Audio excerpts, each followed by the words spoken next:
DD news 101 देखने वाले सभी दर्शकों को अपनी प्यारी सलाम राम। आज प्रीतम खोखर की पुत्र वधू नीतू खोखर जज बनकर वापस गांव में लौटने पर गांव वालों ने किया उनका भव्य स्वागत।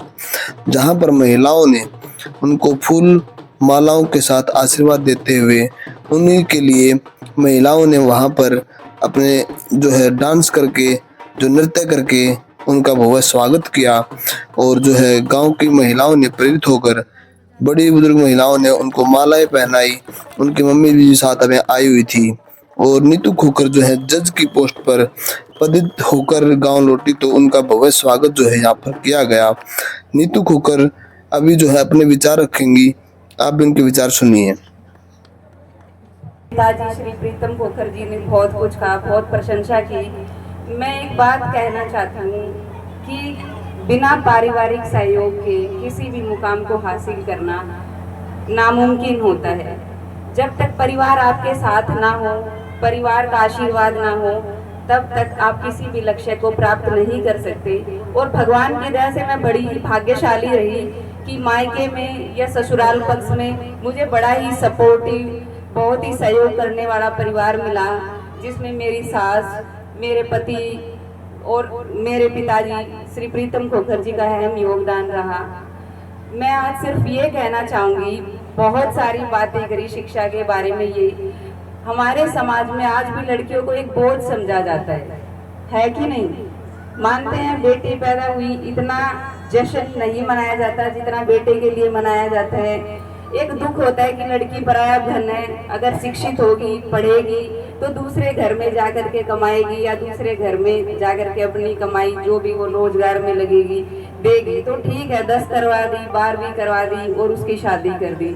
तो यहाँ पर जितनी भी मातृशक्ति बैठी है, मैं उनसे निवेदन करना चाहूंगी कि बेटियां ना तो हमारे ऊपर बोझ है, और अगर आपकी लड़की में काबिलियत है जो कि बच्चों में जन्मजात होती है, और खास तौर पर लड़कियों में सिर्फ उनको उभारने की जरूरत होती है, प्रेरणा की जरूरत होती है कि अपनी बेटियों को मोटिवेशन दे, प्रेरित करें, उनको बोझ की तरह ना पालें बल्कि इस तरीके से पालें कि वो आगे चल करके समाज का नाम रोशन करें। और भगवान ने आज जिस पद पर मुझे पहुंचाया है, मैं आपको आश्वासन दिलाती हूँ कि मैं उस पद की गरिमा को बनाए रखूंगी। एक बार फिर से मैं सभी ग्रामीण वासियों का, आज के इस कार्यक्रम के आयोजककर्ता का तहे दिल से धन्यवाद। नीतू खोखर के पिता यानी ससुर प्रीतम खोखर अपने विचार रखते हुए क्या कहते हैं? आपके बीच में आज ये एक उदाहरण है, विशेष तौर पर ये मातृशक्ति बैठी है। मैं इनसे एक अनुरोध करूंगा, जीवन परिचय तो महर्षि ने दिया इस बेटी का, और हर बहू का, बेटी का एक दायित्व होता है कि मैं जिस अपने घर का जहां शादी करा हो उसकी, उस परिवार का मान सम्मान बढ़ाऊं। इसने हमारे दोनों परिवारों का ही नहीं बल्कि पूरे क्षेत्र का मान सम्मान बढ़ाया है। इस बेटी का शुरू से एक उद्देश्य था, ये आईएएस बनना चाहती थी। जब हमारे यहाँ घर आई तो उस वक्त इसने आईएएस का फॉर्म भरा और इसका प्री क्वालिफाई के टाइम के जब ये मेन का रिजल्ट वो देना था एग्जाम, तो हमारे बड़ी पोती 8वीं में है, वो डिलीवरी होनी थी, ये वो एग्जाम से वंचित रह गई, वरना तो ये आईएएस बने इसको अब तक कई साल हो जाते। अब गृहस्थी में बहुत कुछ होता है, लेकिन इसका उद्देश्य कभी पीछे नहीं हटा। जो इसने सोच रखा था उससे समझौता नहीं किया इसे। हमारा बहुत बड़ा परिवार, हम राजनीति भी करते हैं, बिजनेस भी करते हैं, सारे सर्विस भी करते हैं। इस बेटे की महानता मानता हूं मैं कि इसने ऐसे संघर्ष करके इतना समय पढ़ाई का निकाल करके आज ये जज बनी। तो ये आपके लिए भी एक प्रेरणा है कि आप अपने बच्चों को, जैसे इसकी मां है, इसकी मां बताती है कि 24 साल डंडा लेके बैठा करती मैं, क्योंकि छोटी छोटी थी जब इनके पिताजी चले गए, स्वर्गवास हो गया।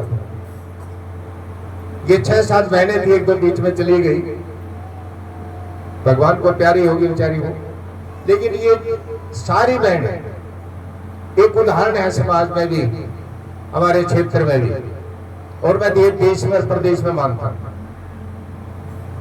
कि इतनी बहनें होकर के सारी की सारी शिक्षा ग्रहण करके अच्छे पदों पर ये अपने आप गई, मेरी सिफारिश की जरूरत नहीं पड़ी। ये 3 बार लेक्चरर लगी, पेट्रोल पंप इसके नाम में लाट हुआ। हमारा परिवार में जो मान बढ़ाया, क्षेत्र में मान बढ़ाया, हमारी एक पहचान में और 4 चांद लगाई इस बेटी ने। तो ऐसी बेटी सभी अपनी सभी जननी पैदा करें। वो कहते हैं जननी जने तो भक्त जन। और एक और मैं आपसे प्रार्थना करता हूं कि सभी अपने बच्चों को, जैसे इसकी मां ने पढ़ाई, सारा सब कुछ त्याग करके, इनके पास धन दौलत की कमी नहीं है इसके मां के पास, लेकिन उसने सब क्या एक तरफ करके, इसके पिताजी पंचायत अफसर थे, बीडीओ थे,